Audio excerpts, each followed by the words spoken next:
अच्छा, मैंने आप लोगों को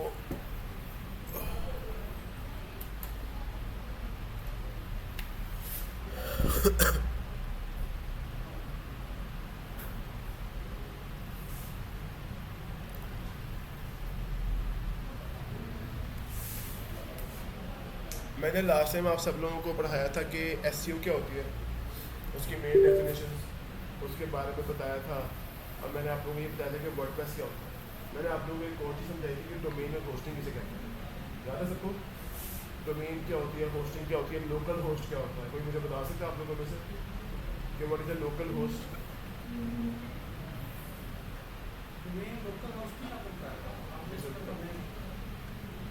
मैंने आपको लोकल डब्ल्यूपी की वजह से सारा डोमेन होस्टिंग समझाया था कि डोमेन होस्टिंग वेब सर्वर, याद है सबको?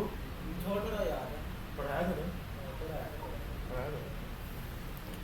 तो क्या होता है लोकल होस्ट किसे कहते हैं? अच्छा दोनों मुझे ये बता दो, होस्टिंग क्या होती है, ये तो पता ही होगा। जो मैं वो स्टोर करती है वो सर्वर में एप्लीकेशन करने के लिए। गुड। मुझे आप लोगों में से कोई समझाए डोमेन होस्टिंग क्या होती है प्रॉपर तरीके से। डोमेन किसे कहते हैं? डोमेन तो होगी ना सर .com। हमारे वो वेबसाइट कर देंगे। गुड, वेबसाइट का नाम होगी डोमेन। और होस्टिंग? होस्टिंग जहाँ पे वो कोई भी पेज जो है वो उसके ऊपर जाके सेव होता है। हेलो जिससे हाँ जो जी, हमारी हेलो। वेबसाइट सर, आवाज आ रही है आपको मेरी? हाँ जी आ रही है, बताएं। जी सर, वो काइंडली वीडियो ऑन कर दें, वीडियो ऑन जी कर दें।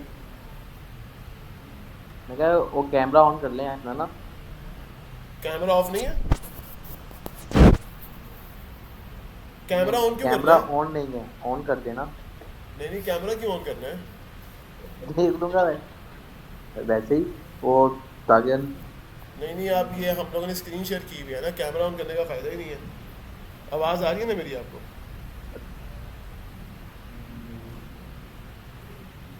हाँ जी, हाँ जी बताएं आप लोगों को मेरी आवाज़ आ रही है ना सबको ऑनलाइन?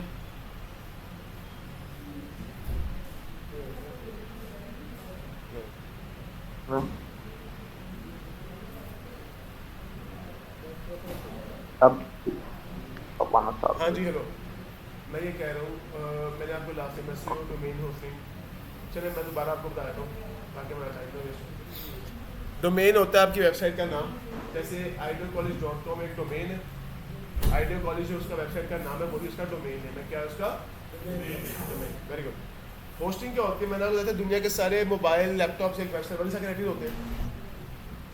जो चीज़ हमारी डोमेन को और वेब सर्वर को कनेक्ट करती है आपस में, उसे क्या कहते हैं? होस्टिंग। होस्टिंग होती है हम लोग वेब सर्वर में जगह छोटी सी किराए पे लेते हैं अपनी वेबसाइट की फाइल्स को सेव करने के लिए। क्या करने के लिए? वेबसाइट की फाइल्स को सेव करने के लिए। Very good.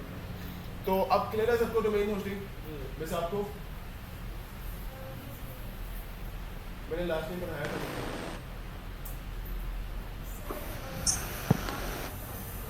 जी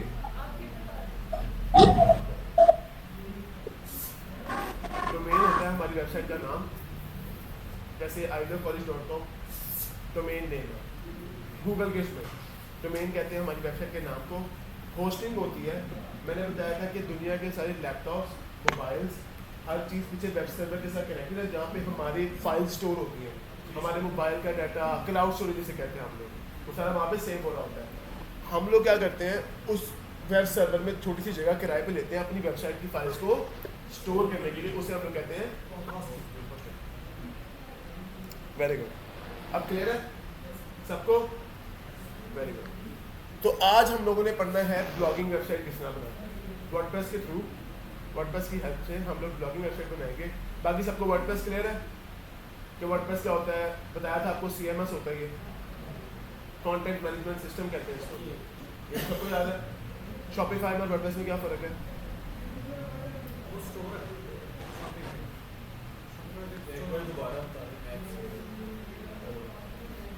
वर्डप्रेस मैंने आपको बताया था कि जैसे हम लोग एडोब इलस्ट्रेटर एक टूल है जो यूज़ किया जाता है फोटोज़ या वीडियोज़ को एडिट करने के लिए। इसी तरह से प्रीमियर प्रो एक टूल है, माइक्रोसॉफ्ट ऑफिस एक टूल है। इसी तरह वर्डप्रेस एक टूल है जिससे हम लोग वेबसाइट्स बनाते हैं। बस सिंपल। वेबसाइट्स बनाने के लिए एक टूल है, फ्री है, वो हम लोग को मिल जाता है जब हम लोग डोमेन होस्टिंग परचेज करते हैं। तो उससे हम लोग कहते हैं वर्डप्रेस, जिसमें हम लोग वेबसाइट्स बनाते हैं। उनके लिए जिनको कोडिंग नहीं आती, उनके लिए आसान है ड्रैग एंड ड्रॉप करके वेबसाइट बनाना। अच्छा शॉपिफाई में वर्डप्रेस होता है, इसको कहते हैं CMS portal, content management system, जहाँ पे हम लोग अपने कंटेंट को मैनेज करते हैं। सिंपली कुछ नहीं करते, ड्रैग एंड ड्रॉप करके वेबसाइट्स बनाते हैं। अच्छा शॉपिफाई में वर्डप्रेस में क्या फर्क है? हालांकि दोनों CMS है। शॉपिफाई सिर्फ एक्सक्लूसिवली ई-कॉमर्स वेबसाइट बनाने के लिए है पास। वर्डप्रेस में आप दुनिया जहान की हर तरह की वेबसाइट बना सकते हैं, ठीक है ना। उसके बाद मैंने आप लोगों को बताया था कि सब लोगों ने ना, अच्छा कल की क्लास में सब लोगों ने ये सॉफ्टवेयर डाउनलोड कराना है, लोकल WP मैंने आपको बताया था। ये क्यों होता है कि हम लोग लोकल होस्ट बना लेते हैं अपने लैपटॉप को। अभी देखें ना कि हमारे पास एक वेब सर्वर है, वो एशिया में कहीं भी पड़ा हुआ है। अगर हम लोगों को उसमें जगह किराए पे लेनी है, हमें पैसे देने पड़ेंगे, साल के होते हैं 5-10 हज़ार होते हैं, वो देना पड़ता है। लेकिन अगर हम लोग अपने लैपटॉप को ही अपना सर्वर बना लें, हमारी वेबसाइट की जो फाइल है वो अपने लैपटॉप में स्टोर कर लें। हमारा लैपटॉप में भी तो कोई स्टोरेज होती है ना, तो हमारा लैपटॉप भी तो होस्ट बन सकता है हमारी वेबसाइट के लिए। बस फ़र्क क्या होगा, वो वेबसाइट लाइव नहीं होगी गूगल पे, वो सिर्फ आपकी प्रैक्टिस के लिए होगी। तो इस काम को करने के लिए हम लोग एक सॉफ्टवेयर डाउनलोड करते हैं, इसका नाम है लोकल WP।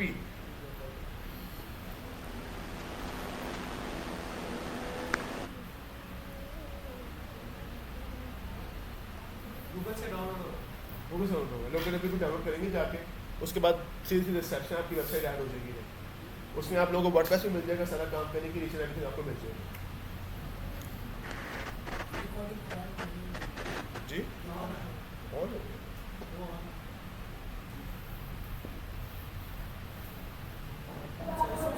ऐसे भी कर सकते हैं कि हमने एक .com ली, हाँ जी, तो जो एक पूरी वेबसाइट है वो जैसे हम वर्डप्रेस पे हमने बनाई, पर इस तरह मेरी एक कपड़ों की है, उसकी सारी मैंने डिज़ाइनिंग कर दी।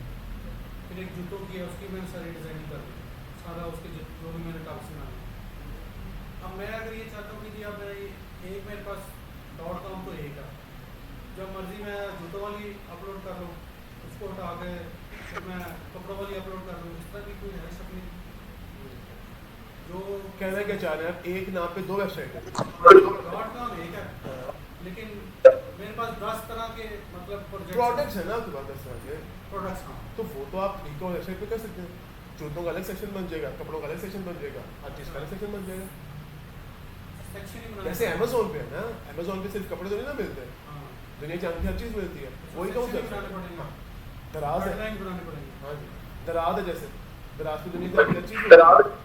वो क्या है, सेक्शन बने हुए ना, लड़कियों के अलग, लड़कों के अलग, उसी हिसाब से मैं स्पेस भी एक्वायर करना पड़ेगा, उस हिसाब से स्पेस भी क्या करनी पड़ेगी। हाँ, उसमें हमें वो मैं आपको बाद में बताऊंगा कि उस काम के लिए आपको कौन सी होस्टिंग लेनी चाहिए, ठीक है।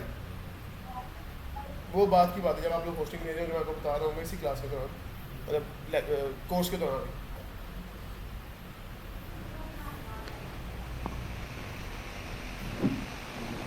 बच्चे बस मेरी बात सबको क्लियर है।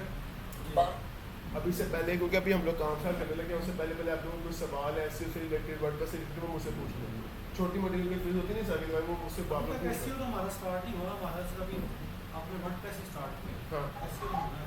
ऐसे तो आपका होगा नेक्स्ट वीक।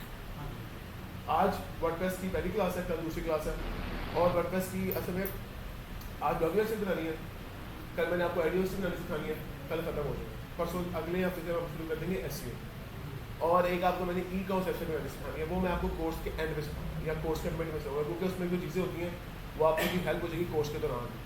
3 वेबसाइट बनानी सिखानी होती है ना, 3 वेबसाइट्स मेन होती हैं, ब्लॉगिंग, उसके बाद एक बिजनेस वेबसाइट जैसे आइडियो यूनिवर्सिटी, और उसके बाद एक ई-कॉमर्स वेबसाइट। ये कल तक कवर हो जाएगी। कल तक होगी सर, एक ब्लॉगिंग वेबसाइट बनाना आधे पौने घंटे का काम।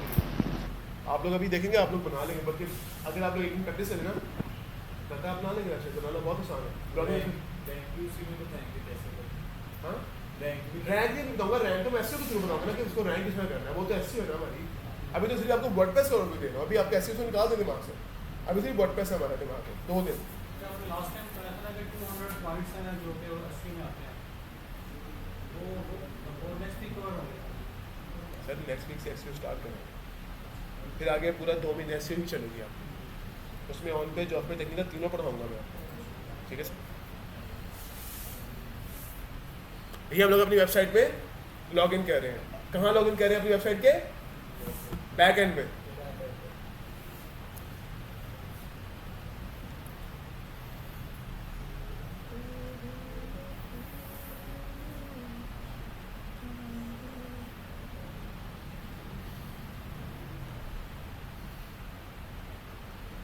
सबको डैशबोर्ड क्लियर है? एडमिन बार, एडमिन पैनल, मैंने बताया था ये सब चीज़ें क्या होती हैं, पोस्ट मीडिया, ये सब चीज़ें क्लियर है सबको? मैं दोबारा पूछ रहा हूँ, नहीं क्लियर तो मुझसे पूछ लें, ठीक है? और अगर नहीं भी क्लियर होंगी तो भी ऐसे से साथ साथ क्लियर होती जाएंगे। जब हम लोग वेबसाइट बना रहे होंगे ना, काफ़ी चीज़ें हमारी क्लियर उस टाइम पे हो रही होंगी।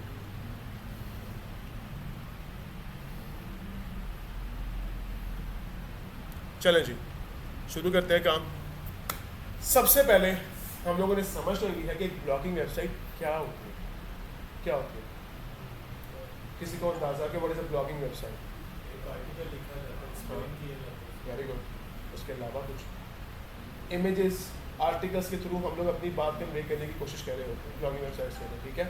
आर्टिकल्स लिखते हैं उसमें, किसी एक नीश के अंदर, किसी एक टॉपिक के ऊपर हम लोग बात करते हैं। अगर मैं आपको पाकिस्तान की बड़ी ब्लॉगिंग वेबसाइट्स में से एक वेबसाइट मेरी बड़ी फेवरेट है, उसका नाम है, आप में से किसी को हिशाम सर्वर का पता है? हिशाम सर्वर का पता है ना आपको? क्या, कौन है हिशाम सर्वर? ये फाइबर वगैरह के उनकी एक वेबसाइट है, ब्लॉगिंग वेबसाइट का नाम है बीइंग गुरु के नाम से। ये देखेंगे, ये क्या आ रहा है सामने? एक बैनर ऐड आ रही है। अच्छा, ये क्या है? ये बिजनेस मॉडल है। हिशाम सर्वर की ब्लॉगिंग वेबसाइट पे इतने लोग आते हैं आजकल के दौर में कि वो वहाँ पे ब्रांड्स उनको पैसे देते हैं अपनी ऐड दिखाने के लिए। जैसे यूट्यूब चैनल्स पे होता है। आप बात समझ आई सबको मेरी? लेकिन वो ऑडियंस इकट्ठी करना बड़ा मुश्किल है। हमने वो ऑडियंस इकट्ठी करना, वो हम किसे करेंगे? एसईओ के थ्रू करेंगे, ताकि हमारी वेबसाइट जब ऊपर रैंक होगी ऑटोमेटिकली हमारे पास क्या आएगी? ऑडियंस आएगी ज़्यादा। सिंपल बात है। Very good. अब यहाँ पे अच्छा, उसने वो भी लगाई भी होगा। अच्छा, अब सारे ध्यान से देखें कि पाकिस्तान की ना कुछ चंद बड़ी ब्लॉगिंग वेबसाइट्स हैं, उनमें से एक ये है बीइंग गुरु के नाम से, हिशाम सर्वर की वेबसाइट है। अब मुझे सारे एक बात बताएं यहाँ पे आप लोग सारे के सारे, अगर मैं यहाँ पे एक आइडिया कॉलेज खोलता हूँ और यहाँ पे ये बीइंग गुरु खुली भी है,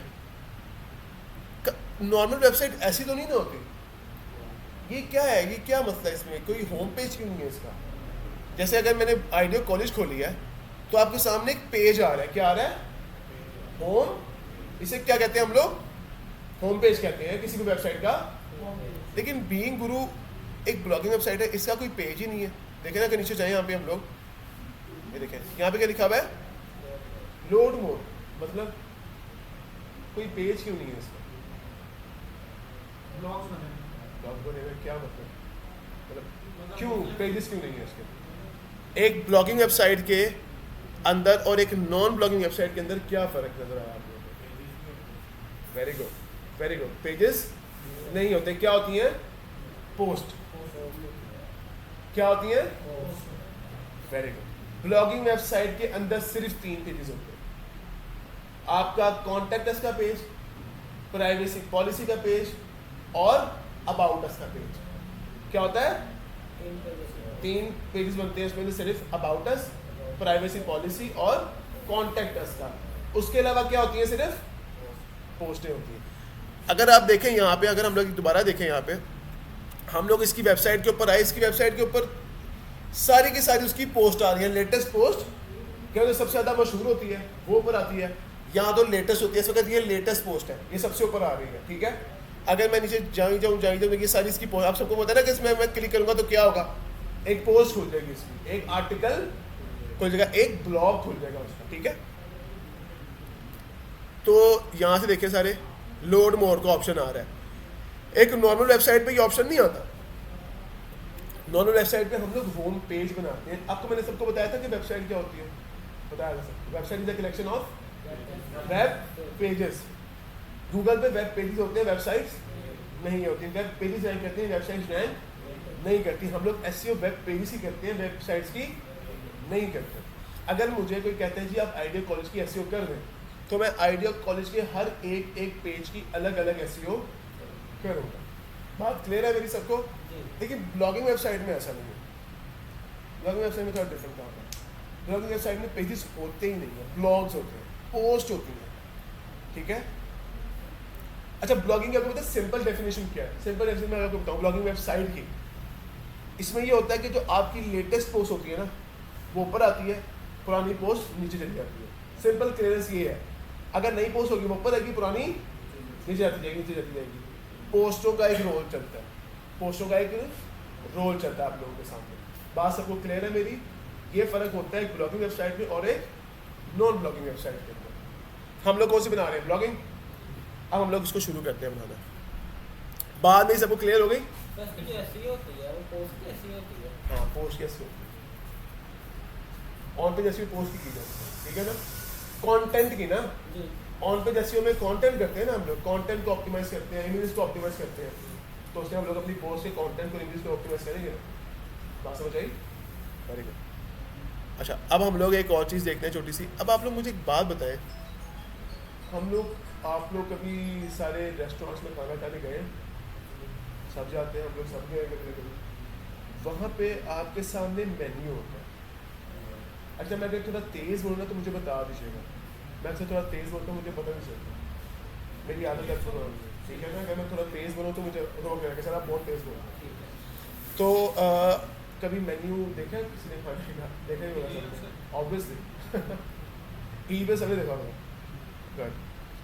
अब मुझे एक बात बताएं, अगर हम लोग जाते हैं किसी रेस्टोरेंट में जहाँ पे फास्ट फूड मिलता है, इंटरनेशनल कह रहा हूँ, क्या कह रहा हूँ मैं, देसी खाना भी मिलता है, फास्ट फूड मिलता है, हर चीज़ मिलती है। अब देखो कि वहाँ पे सेक्शंस बने होते हैं। कढ़ाई का सेक्शन अलग बना होता है, बर्गर्स का सेक्शन अलग बना होता है, पिज़्ज़ा का सेक्शन अलग बना होता है। उससे हमें हेल्प होती है कि हमारा क्या होता है, फ़ायदा तो नुकसान होता है उससे। अगर वही मेन्यू के अंदर सारा कुछ फेंक दिया जाए, लिख दिया जाए, अब हम लोग वहाँ पे कहाँ ढूंढेंगे 200 में से 200 आइटम्स में से कि कढ़ाई की तरह कहाँ ढूंढेंगे हम लोग? मुश्किल है कि आसान है? अगर वही सेक्शन बने होंगे, हमें पता होगा चिकन की कढ़ाई ये है, मटन की कढ़ाई हमारे लिए आसानी होगी। इसी तरह बिल्कुल सेम आप लोगों ने यहाँ पे ऊपर एक मेन्यू नजर आ रहा होगा, आप लोगों को मेन्यू नजर आ रहा है आप लोगों को ऊपर एक जो हेडर के अंदर एक मेन्यू लगा हुआ है। इसका मेन्यू के अंदर क्या लिखा हुआ है? Freelancing, motivation, internet, technology and startups. Hisham Sarwar साहब 1 2 3 4 5 अलग अलग टॉपिक्स के ऊपर ब्लॉगिंग करते हैं। क्या करते हैं? 5 अलग अलग चीज़ों के ऊपर आर्टिकल्स पब्लिश करते हैं। अगर मैं इनकी वेबसाइट पे हूँ, ठीक है, अब इनकी वेबसाइट के ऊपर आराम से 3 से 4 हज़ार आर्टिकल होगा इसमें जी। अब इनकी वेबसाइट के ऊपर आराम से 3 से 4 हज़ार आर्टिकल पब्लिश हुए होंगे। मैंने हिशाम सरवर की एक वीडियो देखी, मुझे पता लगा जी कि ये बंदा ब्लॉगिंग भी करता है। हिशाम साहब मैंने कहा जी कि मैंने फ्रीलांसिंग के रिलेटेड एक पोस्ट लिखी है, जाके वो पढ़ लो आप।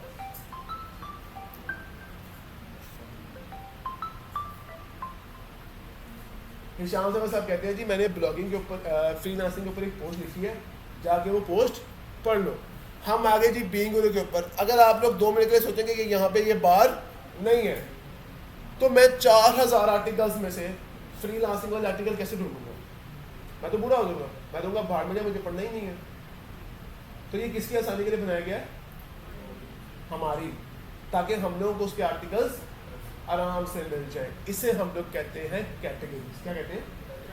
इन्हें हम लोग कहते हैं ब्लॉगिंग वेबसाइट के अंदर कैटेगरीज बहुत ज़्यादा इम्पोर्टेंट होती है, बहुत इम्पोर्टेंट होती है।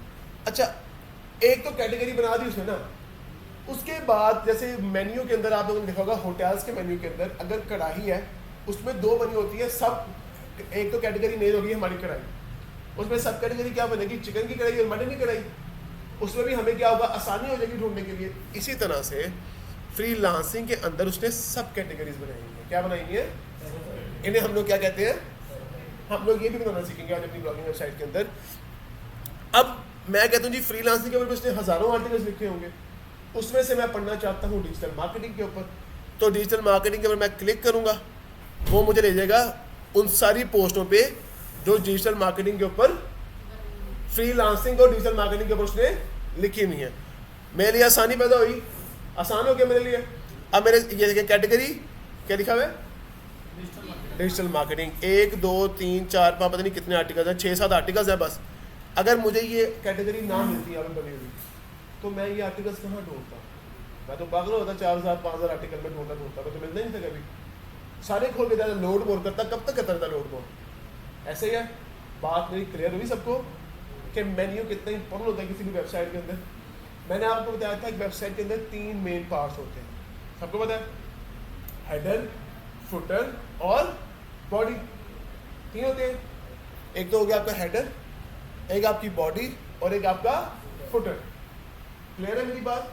Very good.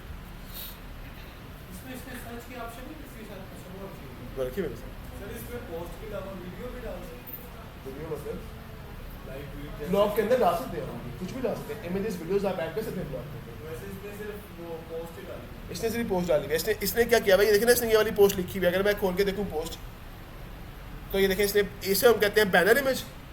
ये बैनर इमेज हो गई, ये आपकी पोस्ट का टाइटल हो गया, उसके बाद ये नीचे उसका पूरा आर्टिकल आ गया। देखें ये सब आर्टिकल लिखा हुआ है सारा, देखें बीच में एड्स लगी हुई है सारी। नीचे उसने एक आपको कमेंट सेक्शन दिया कि यहाँ पे आप लोग कमेंट कर सकते हैं मेरे ब्लॉग के बारे में कि मेरा ब्लॉग कैसा है कैसा नहीं है। बात नहीं होगी मेरी कि कैटेगरीज क्या होती है। किसी को कोई डाउट कैटेगरीज के अंदर तो मुझसे पूछे, ये बहुत इंपॉर्टेंट चीज़ है। कैटेगरीज क्या होती है? क्या होती है कैटेगरीज? मेन हेडलाइन जिसमें कि हम कोई भी कैटेगरी सर्च कर सकते हैं, जैसे नहीं कोई भी नहीं ना। अच्छा कैटेगरीज बनाते क्यों हैं? अगर आप लोग सबसे पहले तो मैं आपको बता दूं, अगर आप लोगों में से किसी ने ब्लॉगिंग स्टार्ट करनी है तो याद रखिएगा शुरू में सिर्फ एक नीश के ऊपर ब्लॉगिंग करनी है, मल्टीपल निशेस पे ब्लॉगिंग नहीं करनी। ये तो हिशाम सर बस आप है, काफ़ी सालों से लगे हुए, तो वो कर सकते हैं। उन्होंने काफ़ी, ये उनकी वेबसाइट पता नहीं कितने साल पुरानी है, 7, 8, 10 साल पुरानी वेबसाइट है उनकी। अब जाके कहीं की वेबसाइट उनकी रैंक हुई है, रैंक नहीं मतलब फेमस हुई है, ऑडियंस आई है उसके ऊपर। तो ये गलती आप लोगों ने नहीं करनी। अच्छा मिसाल के तौर पे मैं डिजिटल मार्केटिंग के ऊपर ब्लॉगिंग करना चाहूँ। मेरा टॉपिक क्या है, मेरी नीश क्या है? Digital marketing. तो डिजिटल मार्केटिंग के अंदर कितनी कैटेगरीज बनेंगी? SEO, SMM, email marketing, content marketing, blogging, क्या क्या आ जाता है डिजिटल मार्केटिंग में ना। और ये भी इसलिए बनाऊंगा ताकि मेरे यूज़र के लिए आसानी हो जाए। यूज़र के लिए आसानी तो किसके लिए आसानी? आपके लिए आसानी। अगर हम आपके लिए गूगल, अगर आप यूज़र को आसानी दे दी, गूगल आपकी वेबसाइट को रैंक हायर कर देगा। सिंपल बात। मेरी बात सबको क्लियर हुई? किसी को डाउट कि कैटेगरीज क्या होती है? सबको समझ आ गई कैटेगरीज क्या होती है? Very good. ये होती है जी ब्लॉगिंग वेबसाइट। अब हम लोग इसे वर्डप्रेस के ऊपर बना के देखते हैं इसको बनाते हैं किस तरह। वापस चलते हैं थीम्स में। अब सबसे पहले तो एक काम हम लोग ये करेंगे कि मैंने आपको बताया था कि हम लोग थीम्स का इस्तेमाल करते हैं। किसका इस्तेमाल करते हैं? मैंने आप सबको बताया था कि थीम्स में और टेम्पलेट में क्या फ़र्क होता है। थीम में और टेम्पलेट में क्या फ़र्क होता है? कोई बताएगा? मैंने 10 दफ़ा बताया था ये बात।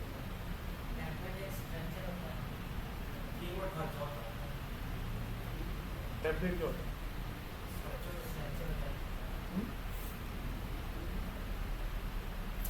आपको तो मैंने 10 से ज़्यादा बताया। आप मुझे वेबसाइट की एग्जाम्पल दें।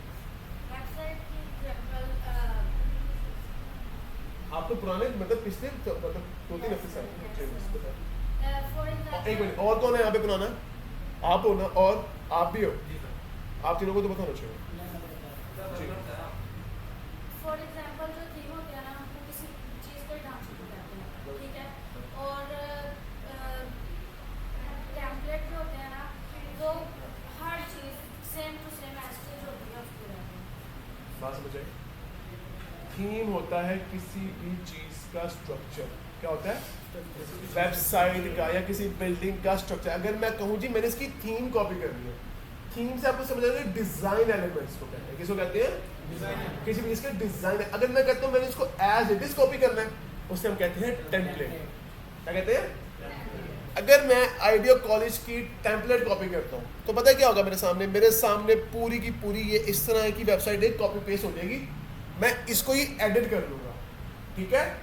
अगर मैं कहता हूँ कि मुझे आइडिया कॉलेज की थीम कॉपी करनी है, थीम में मेरे पास क्या होगा? इसका फॉन्ट, इसके पेजेस का कलर, इसके जो इमेजेस है उनका कलर आ जाएगा मेरे पास, ताकि मुझे उस पर काम ना, मुझे उसका डिज़ाइन ना दोबारा बनाना पड़ेगा वेबसाइट का। डिज़ाइन मेरे पास बना बनाया आ जाएगा, उसमें कंटेंट मैं ऐड करता जाऊँगा। मेरी बात में होगी सबको?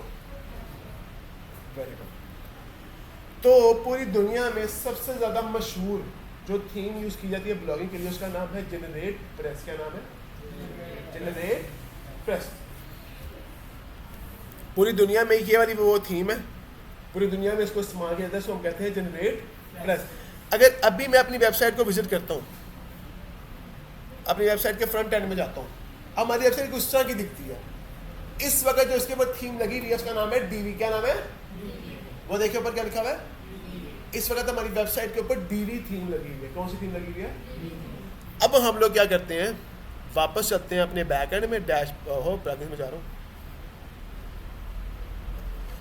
हम लोग डैशबोर्ड में वापस चलते हैं, अपीयरेंस में जाते हैं, थीम्स आपको बताते हैं ना अपीयरेंस में जाके होती हैं।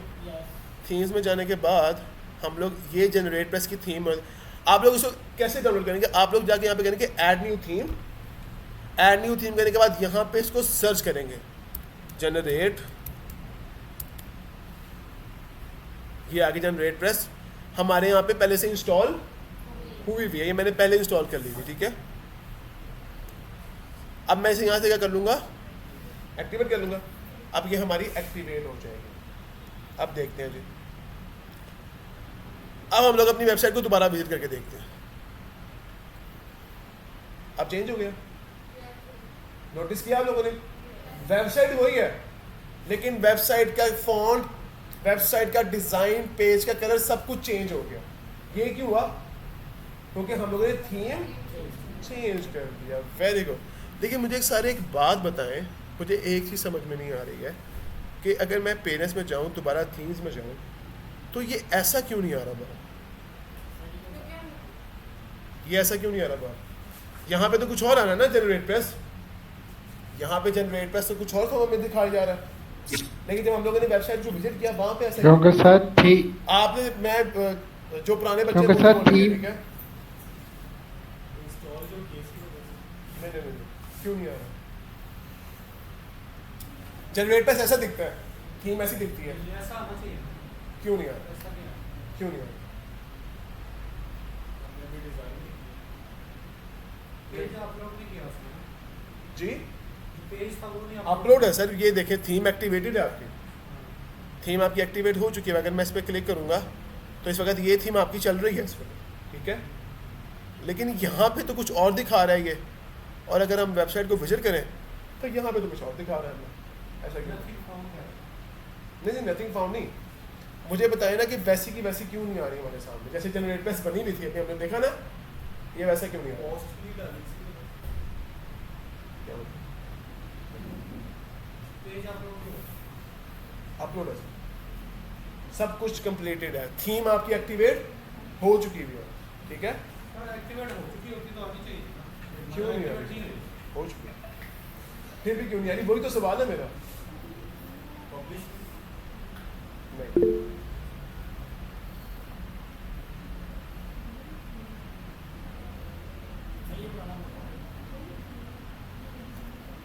हाँ जी,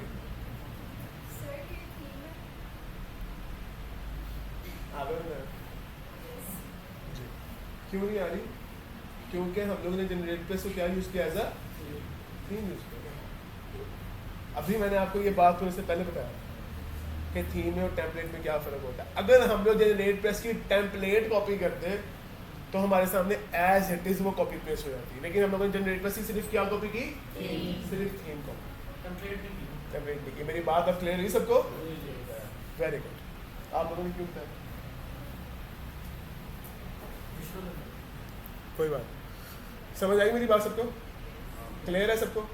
वेरी गुड। इसलिए नहीं आया सामने क्योंकि हमने सिर्फ, अब हम लोगों ने देखा थीम कॉपी की तो ये फ़ॉन्ट चेंज हो गया, ये कलर चेंज हो गया, ये जो डिज़ाइन है सारा एलिमेंट चेंज हो गया।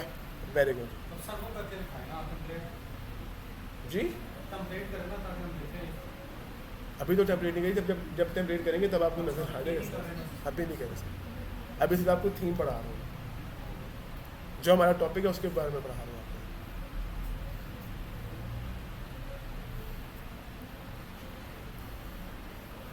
एक मिनट रुकिएगा जरा।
अच्छा जी, अब मेरी बात सुनो सारे, बात सबको क्लियर होगी। थीम और टेम्पलेट में फ़र्क अपने से आया, कंप्लीट नजर नहीं आई, थीम तो नजर आ रही समझ आ गया, है। समझ आ गया, बस समझ आना चाहिए, नज़र भी आ जाए। जब हम टेम्पलेट यूज़ करेंगे ना, तब टेम्पलेट भी, अभी टेम्पलेट यूज़ करेंगे तो आपके सामने पूरी वेबसाइट इस तरह आ जाएगी, उसमें हम लोग सिर्फ एडिट करेंगे। वो तो मैं आपको करके दिखा दूंगा, जो आपको ज़रूरत होगी करने की, वो हम लोग करेंगे अपनी ई कॉमर्स वेबसाइट के अंदर। हम लोग टेम्पलेट पूरा कॉपी करेंगे ताकि हम लोगों को वो जो छोटी छोटी चीज़ें वो भी ना बनानी पड़े। इसलिए तो वर्डप्रेस से वेबसाइट बनाना इतना आसान है। टेम्पलेट कॉपी करो, उसके बाद उसमें एडिट करो, वेबसाइट तैयार है। एक दिन लगता है मैक्सिमम। कोडिंग तो हो रही है पीछे, कोडिंग की टेंशन हमारी है ही नहीं। ये आइडिया इन्होंने सर कहाँ से लिया था? मैंने कहा एक्सेस से लिया, क्योंकि एक्सेस में ना कोडिंग होती थी पहले। नहीं सर, ये आइडिया वर्डप्रेस इनिशियली आया था ब्लॉगर्स के लिए, इनिशियली बना था ब्लॉगर्स के लिए। जैसे आपको पता होगा एक वेबसाइट है blogger.com, blogger.com पता है ना, वहाँ पे सिर्फ आप लोग ब्लॉग्स अपलोड करते हैं, गूगल पे लाइव भी होते हैं वो ब्लॉग आके। वर्डप्रेस भी इसीलिए आया, बट ये इतना मशहूर हो गया ताकि क्योंकि वहाँ पे तब लोगों को इतनी डिमांड हो गई इस काम की, उन्हें समझ आ गया यार कितने लोग करना चाहते हैं काम, लेकिन उनको कोडिंग की वजह से वो रुके हुए हैं। फिर इसका ईजाद प्रॉपर तरीके से की गई, फिर इसमें और फीचर्स ऐड किए गए ताकि हम जैसे लोग भी जिन्हें कोडिंग नहीं आती वो भी वेबसाइट्स बना के उस पर ब्लॉगिंग या कोई भी काम कर सकें। मैंने आपको बताया ना, जहाँ पे मैंने आपको बताया था कि अगर हम लोग वापस जाए डैशबोर्ड के अंदर, यहाँ पे आ रहा है कमेंट्स का ऑप्शन। ये क्यों आ रहा है? क्योंकि ये ब्लॉगिंग वेबसाइट के लिए बना था पहले, सिर्फ ब्लॉगिंग्स के लिए बना था। बात समझ आई मेरी सबको? क्लियर है? अच्छा, अब सबसे पहला काम हम लोग ब्लॉगिंग वेबसाइट में हम लोगों ने थीम तो लगा लिया, ठीक है, थीम एंटर कर लिया। अब दूसरा काम जो हम लोगों ने करना है वो हम लोगों ने ये करना है कि हम लोगों ने कैटेगरीज बनानी है। मिसाल के तौर पे मैं काम करता हूँ, मेरी ब्लॉगिंग वेबसाइट है जिसमें मैं डिजिटल मार्केटिंग के बारे में बात करता हूँ, ठीक है। डिजिटल मार्केटिंग क्या है? मेरी नीश है। क्या है? नीश है। हम लोग, अच्छा, कैटेगरी हम लोग किसकी बनाते हैं? ताकि वो टॉपिक सर्च करना आसान हो। दूसरा काम, सबसे पहला काम आप लोग क्या करेंगे, सेटिंग्स में जाने के बाद अब हम लोग जाएंगे जर्नल के अंदर। कहाँ जाएंगे? जर्नल के अंदर। सबसे पहला हम लोगों ने साइट का टाइटल लिख लिया। साइट का टाइटल क्या है? इब्तिदा हम लोग यहाँ पे लिख लेते हैं डिजिटल मार्केटिंग। उसके बाद टैग लाइन क्या होती है? आप लोगों ने नोट किया होगा हर वेबसाइट के टाइटल के नीचे हल्की सी लाइन लिखी आई होती है, best barber shop, best food shop, उसे हम लोग क्या कहते हैं? टैग लाइन कहते हैं। वो टैग लाइन हम लोग यहाँ से लिखेंगे, ठीक है। जैसे आइडियोलॉजी लिखने नीचे लिखा था words best Pakistan number 1 institute for IT technology, वो क्या है उसकी? उसके बाद ये हमारी वर्डप्रेस वेबसाइट है, क्या है? URL। क्या है? सबको पता है URL क्या होता है? URL लिंक सारी एक ही चीज़ें होती हैं, ठीक है। एड्रेस और साइट का एड्रेस दोनों सेम है ना, क्योंकि दोनों सेम ही है। एड्रेस भी उसी को कहते हैं, URL भी उसी को कहते हैं। उसके बाद एडमिनिस्ट्रेशन ईमेल एड्रेस, एडमिनिस्ट्रेशन जो वेबसाइट का ऑनर है। ये हम चेंज भी कर सकते हैं। हाँ, ये सब कुछ चेंज कर सकते URL हैं, में। सब कुछ चेंज कर सकते हैं। एडमिनिस्ट्रेशन ईमेल एड्रेस यानी जो वेबसाइट का ऑनर है उसका ईमेल एड्रेस क्या है? मैंने वहाँ पे चेंज नहीं किया लोकल डब्ल्यू में, इसलिए ये दिखा रहा है, वरना वहाँ पे हम लोग इसको चेंज कर सकते हैं। उसके बाद मेंबरशिप, मैंने आपको बताया था कि एनीवन कैन रजिस्टर। ये क्या होता है? आपकी वेबसाइट के अंदर अगर आप लोगों की ब्लॉगिंग वेबसाइट है, उसमें आप लोगों ने नीचे कमेंट सेक्शन ऑन किया होगा। अब अगर आप लोगों ने कोई पोस्ट लिखी है, आप चाहते हैं कि इसमें सिर्फ लड़के ही रजिस्टर करें, तो आप लोग वर्डप्रेस को बता देंगे, ठीक है। अभी हम लोग इसको बंद कर देते हैं कि यार हमारी वेबसाइट में हर कोई रजिस्टर नहीं कर सकता, वो हम बताएंगे कौन रजिस्टर करेगा कौन रजिस्टर नहीं करेगा। उसके बाद न्यू यूज़र डिफ़ॉल्ट रोल, मैंने आप लोगों को एक चीज़ बताई थी कि हम लोग अपनी वेबसाइट के अंदर बंदे ऐड करते हैं। अगर मेरी ब्लॉगिंग वेबसाइट है, वो वेबसाइट काफ़ी बड़ी हो चुकी है, मैंने आपको बताया था कि बिजनेस हमेशा एक बंदे के दम पे नहीं चलता। जो बड़ी वेबसाइट होती है उसमें काफ़ी ज़्यादा लोग ऐड होते हैं। एक राइटर होता है, एक एडिटर होता है, एक ऑथर होता है और एक एडमिनिस्ट्रेटर होता है। एडमिनिस्ट्रेटर तो हम लोग हैं जो वेबसाइट के ऑनर हैं।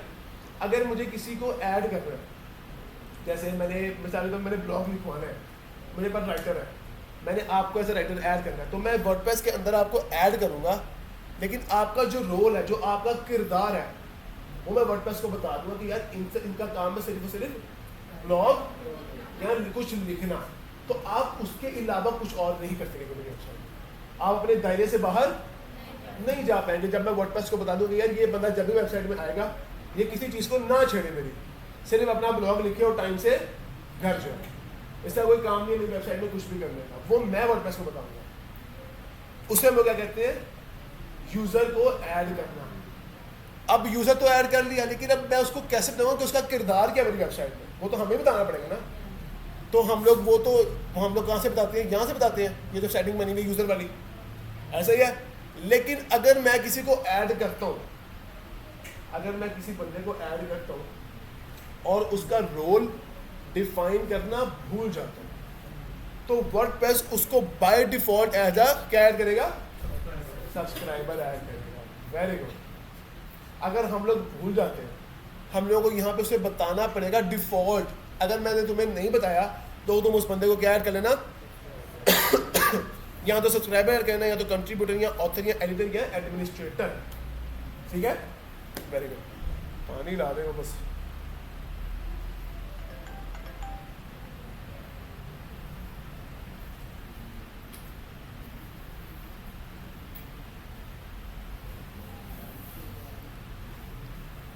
जिस चीज़ को दोस्तों आप रोल देंगे उसको उसका लॉगिन पासवर्ड भी अलग से होगा जी, उसका लॉगिन पासवर्ड भी डिफरेंट होगा। जी सर। उसका लॉगिन पासवर्ड नहीं होगा, उसकी ईमेल आईडी पे उसको कोड आएगा, वो सिर्फ उस कोड के थ्रू वेबसाइट को एक्सेस कर सकेगा, उस पोर्शन को बस, उसके अलावा वो कुछ नहीं कर सकता। उस पे सिर्फ वही वो जो भी मतलब जो भी आप उसका रोल डिफाइन करेंगे वही वो कर सकता है। वही वो कर सकता है बस। ठीक है, वेरी गुड। उसके बाद आपकी वेबसाइट की लैंग्वेज इजी है, इंग्लिश है। उसके बाद टाइम जोन, पाकिस्तान का आता है जी कराची 5:30 वाला, मेरे ख्याल से ये आता है ना पाकिस्तान में, ऐसा ही कुछ आता है। उसके बाद आपकी वेबसाइट का डेट फॉर्मेट, क्या वेबसाइट का डेट फॉर्मेट। जैसे अगर मैं बीइंग गुरु पे जाता हूँ, यहाँ पे डेट का फॉर्मेट क्या आ रहा है, यहाँ पे डेट लिखी आ भी रही है कि नहीं, आ रही होती है वैसे। ये देखें लिखी हुई है ना डेट यहाँ पे, दिसंबर 18, 2023। यही डिफ़ॉल्ट, यही होना चाहिए फॉर्मेट, ये सबसे बेहतरीन फॉर्मेट है। तो हम लोग जब वर्डप्रेस के अंदर यूज़ करेंगे तो कौन सा करेंगे, ये वाला करेंगे, अप्रैल 2024। अच्छा, कस्टम क्या होता है, आप लोग अपनी मर्जी का डेट फॉर्मेट बना सकते हैं। अगर आप लोग चाहते हैं साल सबसे पहले लिखा जाए तो साल सबसे पहले ही लिखा जाएगा। डन, ये बात मेरी क्लियर है सबको। उसके बाद टाइम फॉर्मेट, यहाँ पे टाइम फॉर्मेट क्या आ रहा है जी, देख लेते हैं। टाइम फॉर्मेट यहाँ पे लिखा भी आ रहा है कि नहीं, क्या छोड़ो, नहीं आ रहा। यही टाइम फॉर्मेट है मेन, यही होना चाहिए, या ये कर लो AM बड़ा लिखा हो। अच्छा, कस्टम का मतलब है आप लोग अपनी मर्जी का टाइम फॉर्मेट भी बना सकते हैं। उसके बाद week starts on Monday, save changes. जब भी आप लोग वर्डप्रेस की किसी वेबसाइट की सेटिंग्स में जाके कोई काम करेंगे, अगर आप लोगों ने सेव चेंजेस ना किए तो वो सेव नहीं होगा। अब हम लोग वेबसाइट में दोबारा जाके देखते हैं। अब अगर आप लोग यहाँ पे देखें वापस, पहले यहाँ पे क्या लिखा आ रहा था, इक़्तिदार, अब क्या लिखा आ रहा है, हम लोगों ने वेबसाइट का नाम ही बदल दिया। वापस आते हैं डैशबोर्ड के अंदर। उसके बाद हमारे पास अगला टैब आया था जी राइटिंग का। अच्छा, उसके बाद डिफ़ॉल्ट पोस्ट कैटेगरी, इसका क्या मतलब है, हम लोग अभी अपनी वेबसाइट के अंदर कैटेगरीज बनाएंगे, ठीक हो गया। उसके बाद जब हम लोग कोई नई पोस्ट लिखेंगे ना, वर्डप्रेस हमसे ये पूछेगा कि भाईजान ये कौन सी कैटेगरी में डालनी है, एसईओ की कैटेगरी में डालनी है या एसएमओ की कैटेगरी में डालनी है। अगर तो वो पोस्ट एसईओ के बाद में होगी तो किसी कैटेगरी में डालेंगे, एसईओ की कैटेगरी में डालेंगे ना। अगर हम लोग किसी पोस्ट की कैटेगरी असाइन करना भूल जाते हैं, ठीक है, मैंने एक पोस्ट लिखी, मैं बहुत जल्दी में था, मैं उसकी कैटेगरी असाइन नहीं कर पाया, वर्डप्रेस को ये बता ही नहीं पाया कि यार ये पोस्ट एसएमओ में डाल दो या एसईओ में डाल दो, मैं लिख के आ गया, तो वो बाय डिफॉल्ट उसको कौन सी कैटेगरी देगा, अनकैटेगराइज देगी वो। अगर मेरे पास यहाँ पे मैं कहता हूँ जी अभी यहाँ तो यहाँ पे कोई कैटेगरीज आ नहीं हुई कि मैंने कैटेगरीज बनाई नहीं हुई है। अगर मैं कहता हूँ कि मैं कोई भी पोस्ट लिखूँ ना, अगर मैंने उसकी कैटेगरी असाइन नहीं की तो उसको बाय डिफॉल्ट एसईओ कैटेगरी में डाल दें। ठीक है, ये बात अभी आपको क्लियर हुई मेरी बात सबको? मैं दोबारा समझाता हूँ, अभी रुकें आप लोग।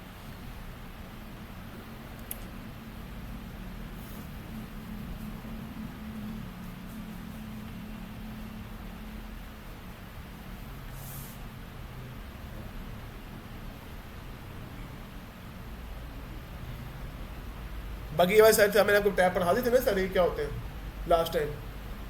परमालिंक्स, डिस्कशन, मीडिया, ये नहीं पढ़ाया, इनका का पेज। प्लगइन्स, यूजर टूल्स मैंने आपको पढ़ा दिए थे, वो करवा दो। वो करवाए थे ना। ये चले मैं आपको करवाता हूँ साथ साथ। अच्छा रीडिंग में चलते हैं, वहाँ पर राइटिंग में हम लोग थोड़ा सा रहता है हमारा। उसके बाद डिफॉल्ट पोस्ट फॉर्मेट, ये हमारा स्टैंडर्ड ही होता है। फॉर्मेट यानी पोस्ट का डिज़ाइन क्या होगा, लेफ्ट पे लिखी जाएगी, राइट पे लिखी जाएगी, बीच में लिखी जाएगी, ऐसा होता है ना कि पोस्ट ऐसा राइट पे होती है, पोस्ट लेफ्ट पे होती है, तो वो हमारा क्या रहेगा, स्टैंडर्ड ही रहेगा। ऊपर वाली सबको समझ आ गई, डिफॉल्ट पोस्ट कैटेगरी सबको समझ आ गई क्या है, क्लियर है सबको? अच्छा, पोस्ट वाया ईमेल, ये एक ऐसी ऑप्शन है वर्डप्रेस की जो कि ज़्यादा इस्तेमाल नहीं की जाती बट काफ़ी हेल्पफुल होती है अगर आपने इस्तेमाल करनी हो। अच्छा, मिसाल के तौर पे आप लोगों की ब्लॉगिंग वेबसाइट है, आपकी वेबसाइट 10 साल से चल रही है, आप लोग दिन की 5 से 6 पोस्ट उसके ऊपर डेली करते हैं। अब आप लोग छुट्टियों पे गए हुए हैं, आप लोग प्लेन के अंदर हैं, अब आपको अर्जेंटली वर्डप्रेस के ऊपर आपके एडिटर ने या आपके राइटर ने आपको कहा कि सर ये पोस्ट तैयार है, इसको अपलोड करना है, तो उसको अपलोड करने के लिए तो आपको लैपटॉप खोलना पड़ेगा, बैठ के वर्डप्रेस की वेबसाइट लॉगिन करनी पड़ेगी।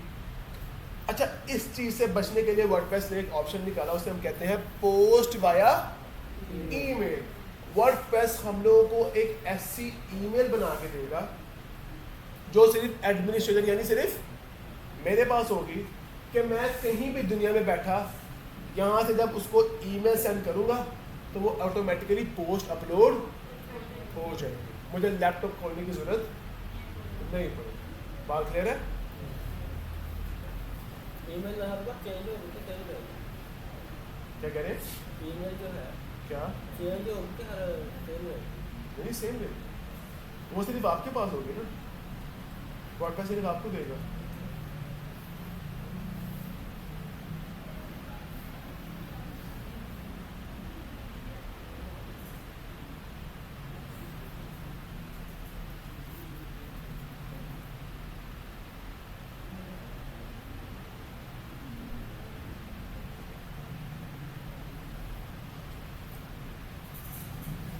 बात सबको समझ आई? पोस्ट वाला ईमेल क्या होता है?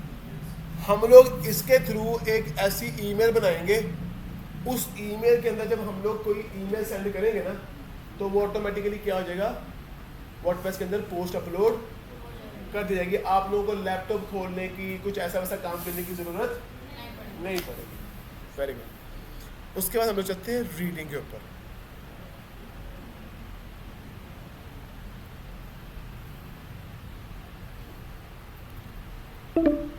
उसके बाद सबसे ऊपर लिखा हुआ है blog pages shows at most. ये पता चला कि आप लोगों का जो ब्लॉग पेज होगा उसके ऊपर कम से कम या ज़्यादा से ज़्यादा कितनी पोस्टें शो होनी चाहिए, ऐसा ही है? तो कितनी होनी चाहिए हमारी? 10, ठीक है ना? हिशाम सदरी कितनी हो रही है? एक पेज की बात कर रहे हैं। हाँ, पहले पेज की बात करें। अगर मैं यहाँ पे देखे देखूँ, यानी वो ये कहना चाह रहे हैं कि जी कितनी पोस्टों के बाद आप चाहते हैं कि यहाँ पे आए लोड हो। हम कहते हैं 10, ठीक है। कौन बात? अच्छा, बातें ना करें, मुझे आवाज आती है। तो यहाँ पे क्या लिखा हुआ है? अब हमसे यही पूछा कि सर जी आपका जो पहला ब्लॉग पेज है उस पर कितनी पोस्टें आप चाहते हैं कि आपको शो हो। हम कितनी जाम कहते हैं? 10, ठीक है। 10, ठीक है।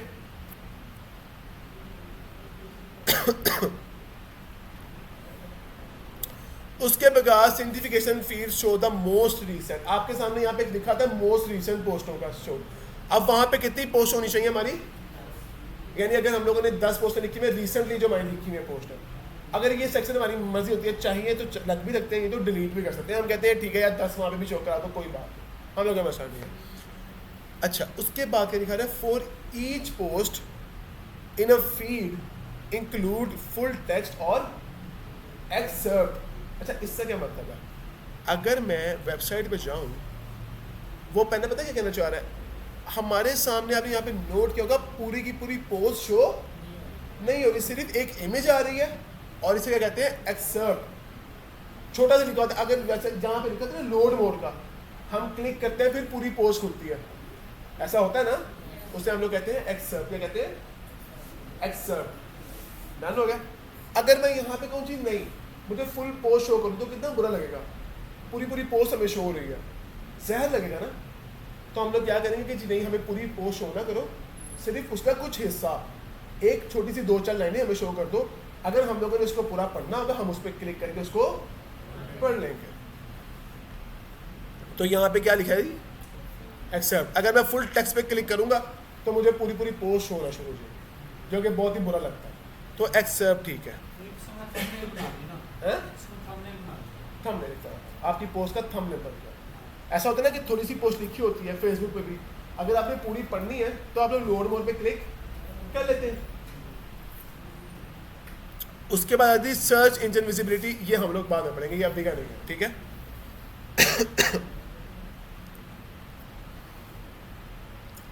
डिस्कशन सेटिंग्स क्या होती है? आपकी वेबसाइट के ऊपर जो बंदा भी कमेंट करेगा, जो बंदा भी कमेंट करेगा, जितने भी लोग कमेंट करेंगे, उनकी सारी की सारी सेटिंग्स आप लोग यहाँ से करेंगे। कहाँ से करेंगे? अच्छा, जैसे मिसाल के तौर पे अगर मैं लिखूँ, यहाँ पे देखूँ छोटा सा, यहाँ पे एक टैब आ रहा है जी, users must be registered and logged in to the comment. आप लोगों ने अक्सर देखा होगा जब हम लोग कहीं पे कमेंट करने लगते हैं तो वहाँ पे हमें कहते हैं जी आप यहाँ पे लॉगिन करें पहले वेबसाइट के अंदर, ऐसा होता है ना। तो यहीं से उन्होंने ऑप्शन ऑन की होती है। डन है? ये मुझे पूरा तो बनाने की जरूरत नहीं है ना, आप लोगों को छोटी छोटी चीज़ें लिखी हुई हैं यहाँ पे।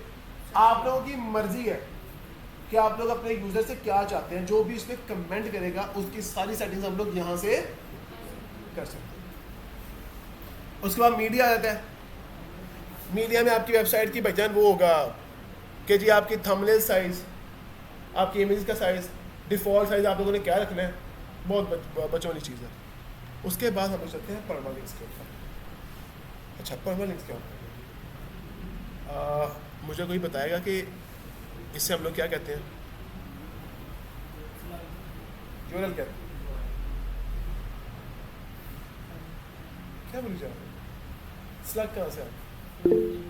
इसे हम लोग कहते हैं यूआरएल। क्या कहते हैं? URL, link, address. वर्डप्रेस की लैंग्वेज में हम इसे कहते हैं परमालिंक। क्या कहते हैं? वर्डप्रेस की लैंग्वेज में क्या कहते हैं? परमालिंक। अब यहाँ पे हम लोग अपना कस्टम परमालिंक डिजाइन कर सकते हैं। कहने का मतलब मेरा क्या है, परमालिंक स्ट्रक्चर, वो आपसे पूछा है कि आपकी जो वेबसाइट के परमालिंक्स हैं, यानी जो आपकी वेबसाइट की यूआरएल्स हैं, वो किस तरह से शो होने चाहिए। डन। यहाँ पे जी, यहाँ पे हम लोगों ने इस वक्त किस पे क्लिक किया हुआ है? पोस्ट नेम के ऊपर, www.ideacollege/post। ये अच्छा, ये इसने इसके ऊपर क्यों बोला क्लिक किया हुआ है? अगर हम लोग बीइंग गुरु पे जाएं, मैं ये पोस्ट खोलता हूँ,